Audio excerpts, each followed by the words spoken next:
So here we are once again with one of my interview style reviews. I have my friend Liam here who has owned the Pixel 2 XL for about 2 years, and he's going to tell you how his experience is in 2019. So without wasting any more time, let's begin with this review. So I would describe the in-hand feel as something that's durable. It's definitely nowhere near the level as like the newest iPhones or the newest Samsungs, but it's still definitely a quality built product and you can tell when you hold it. I think my favorite aspect of the design is the color schemes that Google released, especially I have the Panda colorway, so it's like the glass black top and then that plastic white colored on the bottom.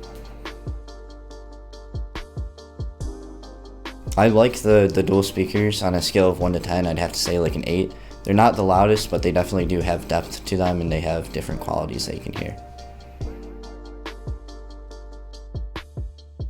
The display quality, I'd say, is actually really good. It has the OLED display panel on it, so it's definitely not the most high res like an AMOLED display, but it has good color representation and it makes things pop. So the display works well with apps like Instagram and Twitter and everything. With people posting pictures, you can see the quality in the photos, and as well with content consumption with apps like YouTube and Netflix, you really do get good colors and good video from it. I think the bezels on the phone are alright. They're definitely not too big to be noticeable on most uses, but sometimes they can get in the way. I would describe the battery life as pretty well. I get 6 or 7 hours of like on-screen use time, and that's with normal social media consumption and some media consumption. If I focus more on media consumption or games and apps and stuff, I get like 4 or 5 hours of battery life. Can you make it through a day of heavy usage, no problem? I can, if as long as I charge it overnight and it's 100% when I wake up, it can go through a whole day. How quickly can you charge your phone?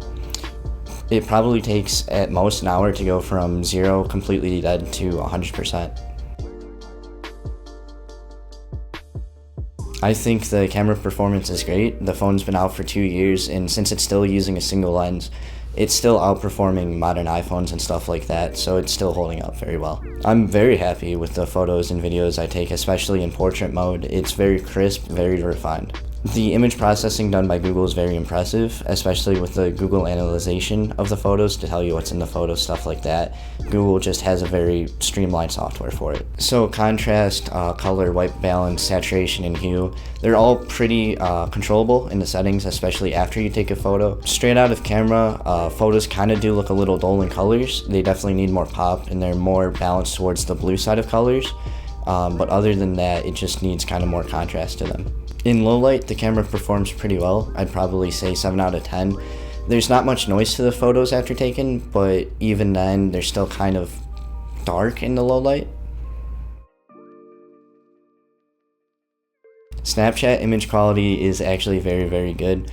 Snapchat and Google are actually partnered, so when you take a photo on Snapchat, it gives you the full resolution of the camera, which isn't normal for Android devices, so it looks like an iPhone photo when you take it on Snapchat.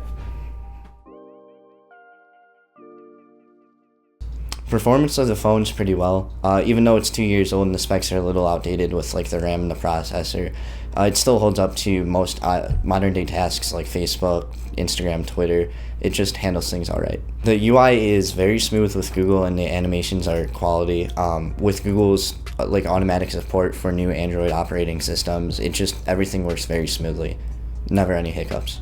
So multitasking works alright on the phone. I'm one that closes out my apps all the time, so I don't know, I only have like 5 or 6 apps open at a time, and they seem to do alright. They seem to load up just fine where I left them off.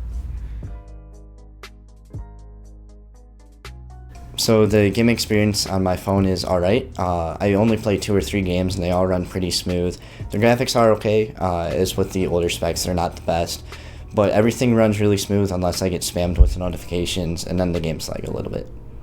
So that about wraps things up. I hope you enjoyed this interview style review. Before we wrap up the video, do you want to shout anybody out? Chad the Bad Winook. Of course. How could we not do that? Just Chad the Bad. You've seen him before. He's been in a lot of my B-roll. Anyway, I'd really appreciate it if you'd leave a like in the video, comment if you have any questions or suggestions, and subscribe for more content like this. And as always, I'm Noah, and I will catch you all in the next one.